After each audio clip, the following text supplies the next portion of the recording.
एक दिन अविक्षित शिकार के लिए जंगल में गए थे। वहाँ पे सुंदर नजारा देखकर वो प्रसन्न हो गए। उतने में ही एक राक्षस दिखाई दिया।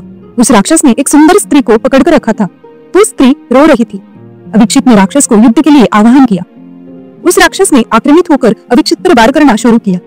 उनमें जबरदस्त युद्ध हुआ, किंतु अविक्षित ने उस पर बाणों से जोर जोर से प्रवाह किया और वो राक्षस वहां पर ही गिर गया।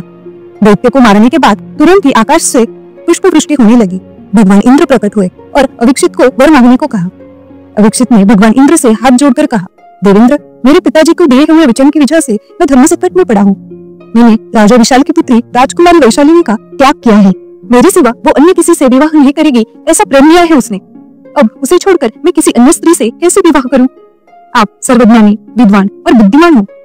आप ही मेरी मदद करो और मुझे इस धर्म संकट से बाहर निकालो। इंद्रदेव ने कहा, पुत्र, तुम्हें प्राप्त करने के लिए कठोर तपस्या करने वाली युवती और कोई नहीं, वैशालिनी ही है। निश्चिंत होकर तुम उससे विवाह कर लो। आज तुमने शत्रु को हराकर पहले पराभव के निशान को मिटा दिया है। वैशालिनी को स्वीकार कर लो।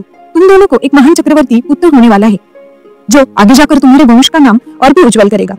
ऐसा बोलकर इंद्रदेव चले गए। अविक्षित ने वैशालिनी को पत्नी के रूप में स्वीकार किया और उससे विवाह कर लिया। उन्हें मरुत नाम का पुत्र हुआ। वो आगे जाकर प्रसिद्ध चक्रवर्ती सम्राट बना।